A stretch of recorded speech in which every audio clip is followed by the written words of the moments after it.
یہ رمضان ٹرانسمیشنز چل رہی ہوتی ہیں اور رمضان ٹرانسمیشنز کے اندر جو ہے وہ گیم شوز، اس کے اندر کچھ ایسے کمپٹیشنز جس میں میوزک بھی آ جاتا ہے، خواتین بھی ہوتی ہیں، مرد حضرات بھی ہوتے ہیں، مکسڈ قسم کے جو ہے وہ کمیونٹیز ہو، تو اس بارے میں کیا خیال ہے؟ اس سے بڑا جرم اس میں یہ ہو رہا ہے کہ کسی کی بھی لرننگ نہیں ہو رہی. آپ کو کہا جا رہا ہے تکا لگاؤ کہ اس باکس میں کیا ہے. تو جب یہ بات میں سنتا ہوں تو میں کہتا ہوں طارق عزیز رحمہ اللہ تعالیٰ تک اگر قبر میں یہ آواز پہنچ جائے تو ان کی روح بھی کانپ اٹھے گی کہ یہ کچھ ہو رہا ہے اس ملک میں. ایک وہ وقت تھا جب طارق عزیز شو لگتا تھا، بلکہ جب ہم چھوٹے تھے تو نیلام گھر، جس میں ہم سیکھتے تھے. میرا کافی سارا جنرل نالج میٹرک کی لائف تک اس کے ذریعے تھا. میٹرک میں جب کمپٹیشن ہوا میری پہلی پوزیشن آئی تھی جنرل نالج پہ، اور وہ سارا کریڈٹ ان کا تھا. اور آج ہمارے ٹی وی پہ کیا دکھایا جا رہا ہے؟ جب میں ایف ایس سی میں پڑھتا تھا اس وقت پی ٹی وی 2 ایک چلتا تھا جس پہ آپ کو جو جدید سائنٹیفک ڈسکوریز ہو رہی ہیں ان کو اردو ڈبنگ کے ساتھ دکھایا جاتا تھا. یہ ساری سائنس جو ایف ایس سی لیول کی ہے وہ پڑھائی جاتی تھی. پھر آپ کو کاروبار کرنے کے طریقے بتائے جاتے تھے، فارمنگ کا، باقی سارے. اور آج کل ٹی وی پہ یہ کچھ ہو رہا ہے رمضان نشریات کے نام کے اوپر.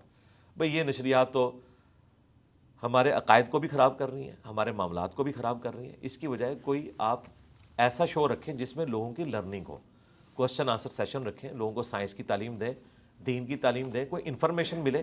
یہ کون سے تکے ہیں جی اس میں سے اتنے سونا نکلے گا، اس میں سے اتنا نکلائے گا. میں حیران ہوں کہ لوگ راتوں رات امیر بننے کے چکر میں اس قسم کے شوز دیکھتے ہیں. اور میں آپ کے کیمرے کی وساطت سے بتاؤں، جسٹس شوکت صدیقی صاحب کے پاس میرا ایک کیس لگا ہوا تھا جو میں نے اسٹیبلشمنٹ کے خلاف کیا تھا اپنے جاب کے سلسلے میں. اس دوران ہمارے یہ تکا لگانے والے ایک بھائی جو ہیں نام لیے بغیر، جو رمضان ٹرانسمیشن میں یہ سب کچھ کرتے ہیں، وہ بھی پیش ہوئے تھے اور ان کی خوب کراس لی تھی جسٹس شوکت صدیقی صاحب نے. انہوں نے کہا یار رمضان ہی رہ گئے ان تماشوں کے لیے، رمضان میں کم از کم آپ لوگ کوئی ناظرہ قرآن لوگوں کو سکھا دیں، کوئی ترجمہ سکھا دیں. انہوں نے پھر بڑی سخت ججمنٹ لکھی تھی ان لوگوں کے بارے میں. تو دیکھیں اس طرح کے بھی جج حضرات ہیں جو اپنی کوشش کرتے رہے. اس کے بعد کافی سلسلہ پھر تھم گیا. اب اس لیول کے اوپر نہیں ہے جس طرح پہلے ہوا کرتا تھا. اب کافی حد تک یہ سلسلہ تھم گیا ہے ایز کمپیئر ٹو 8 سے 5 سال پہلے آپ چلے جائیں. اور آپ دیکھتے ہوں گے کہ کئی ایک سیلیبریٹیز جن کا تعلق شوبز کے ساتھ ہے وہ دوپٹہ لے کر علماء دین کے پاس آمنے سامنے بیٹھی ہوتی تھی، اور علماء دین بھی کوئی لحاظ نہیں کرتے، ان کو لوگ دیکھ رہے ہیں. اور وہ پہلی نظر معاف کے چکر میں کئی گھنٹے تک بغیر آنکھ جھپکے ہوئے وہ سامنے دیکھ رہے ہیں. یہ میں نے چند ایک مناظر دیکھے ہیں، یہ نہ سمجھے کہ میں کوئی دیکھتا ہوں. مجھے رمضان نشریات کے ساتھ کوئی لینا دینا نہیں. ہاں ڈاکٹر عامر لیاقت صاحب جو پروگرام کرتے تھے عالم آن لائن یا اس کے بعد بول ٹی وی کے اوپر کرتے تھے، وہ میں پروگرام جو علماء کی ڈسکشن ہے وہ بڑے شوق سے دیکھتا تھا، اس لیے کہ میری کوئی لرننگ ہو. اور اگر اس میں کوئی غلط بات رپورٹ ہوئی ہے تو میں اس کو پھر اپنے پلیٹ فارم سے بیان کرتا تھا کہ یہ بات قرآن و سنت کے خلاف ہے، یہ یوں ہے. یہ میں بس اس حد تک، باقی میں اس طرح کی ٹرانسمیشنز کو انڈورس نہیں کرتا. ڈاکٹر ذاکر نائک پاکستان آئے تھے تو انہوں نے کہا کہ جو خواتین اینکرز بیٹھی ہوئی ہوتی ہیں ٹی وی پہ، وہ خاتون اینکر نہیں ہونی چاہیے، یعنی وہ جائز نہیں خواتین کہ وہ میڈیا پہ آئیں، وہ بے شک بطور اینکر ہی بیٹھی ہوئی ہوں. یہ بات درست تھی؟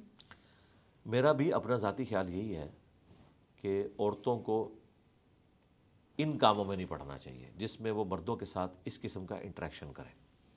مرد موجود ہیں وہ کریں، عورتوں کے ساتھ کر لیں، ٹھیک ہے، اپنے انٹرویو کریں. ڈاکٹر فرحت تاشبی کے ساتھ کرنا ہے وہ ضرور کریں، لیکن مردوں کے ساتھ جو انٹریکشن اس طرح کا ہوتا ہے پھر ہماری جو بیسک تعلیمات ہیں وہ وائلیٹ ہوتی ہیں. اب واضح قرآن میں حکم ہے سورۃ النور میں کہ مؤمن مردوں سے کہو کہ اپنی نگاہیں نیچی رکھیں اور مومنہ عورتوں سے کہو کہ اپنی نگاہیں نیچی رکھیں. اب مجھے بتائیں اگر میرے سامنے ایک خاتون اینکر ہے اور وہ میرے ساتھ آنکھوں میں آنکھیں ڈال کے بات نہیں کرے گی، ہم تو ایک دوسرے کو جواب ہی نہیں دے سکتے. اور اگر آنکھوں میں آنکھیں ڈالتے ہیں تو قرآن کا حکم ٹوٹتا ہے. اس کا اینڈ رزلٹ یہی ہے کہ ریحان طارق صاحب بھی میرے سامنے آ کے بیٹھے ہیں، اور جو اس ہماری سسٹر نے ہم سے بات کرنی ہے وہ آپ کے تھرو کر لیں. اور اگر انٹرویو آپ نے کسی فیمیل اسکالر کا لینا ہے یا کسی فیمیل پولیٹیشین کا لینا ہے تو سامنے آپ فیمیل بٹھا لیں تاکہ ان جھنجھٹوں سے آپ باہر نکلیں. ٹھیک.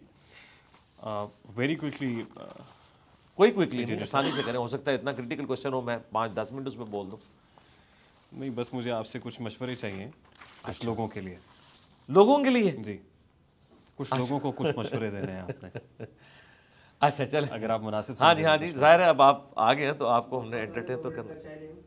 جو پہلا ہی مشورہ ہے، نہیں مشورہ ہے اس کے بعد ہم بیٹھ کے کنکلوڈ اچھا کرتے پی ہیں. لینا.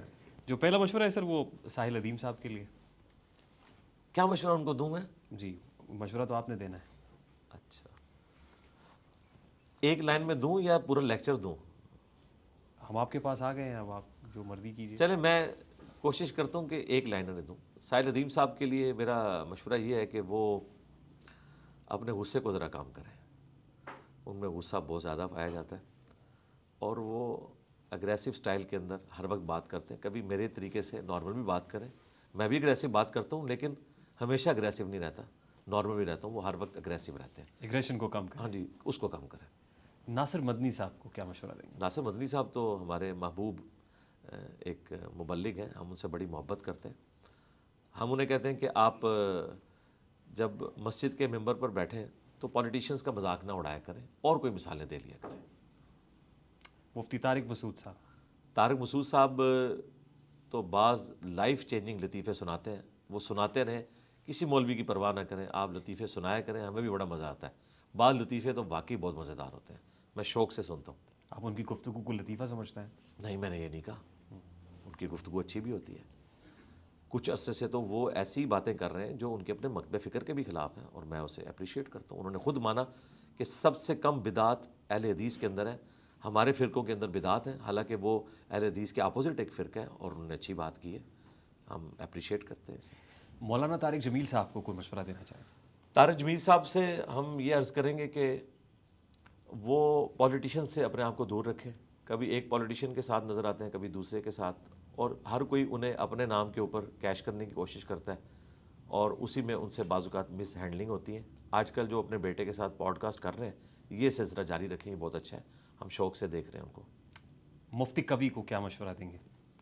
یار مفتی کبھی صاحب تو بس نام کے مفتی ہیں. وہ جو دین پیش کر رہے ہیں وہ بالکل قرآن و سنت کے منافی ہے اور ان کے بعض عقائد بالکل کفری ہیں، گمراہی پر مبنی نہیں، کفری عقائد ہیں جو کچھ وہ دین کے حوالے سے بتا رہے ہیں. اس لیے کوئی مکتبہ فکر ان کو آن نہیں کرتا. مکتبہ فکر کے آن نہ کرنے کی وجہ سے میں کفریہ نہیں کہہ رہا، جو وہ کلیم کر رہے ہیں نا، وہ اتنے خطرناک قسم کے کلیم ہیں جن کی قرآن و سنت میں کوئی گنجائش موجود نہیں ہے. ان کو کیا کرنا چاہیے؟ یہ حرکتیں چھوڑ دیں. پہلے دین بڑا بدنام ہو چکا ہے اور لوگ تو انہیں یہ سمجھتے ہیں کہ وہ دین کے ریپرزنٹیٹیو ہیں. حنیف قریشی صاحب کو کوئی مشورہ دیں گے؟ حنیف قریشی صاحب کو کافی ساری باتیں سمجھ آ چکی ہیں. ہم انہیں مشورہ دیں گے کہ آپ نے ہماری گفتگو کی ہیٹ کی وجہ سے جو چیزیں لرن کی اور آپ بیک فوٹ پہ چلے گئے، تو اعلانیہ اسے ایڈمٹ کریں کہ ہم نے اپنے پرانے موقف سے رجوع کیا ہے. جن چیزوں کے حق میں ہم مناظرے لڑا کرتے تھے، آج ہم ان کو غلط کہہ رہے ہیں، تو یہ انجینئر صاحب کو کریڈٹ جاتا ہے. مجھے کریڈٹ نہ دیں، میرے لیے دعا کر دیا کریں اور دلیری کے ساتھ آ کے یہ کہیں کہ مجھ سے ماضی میں غلط ہوتا رہا.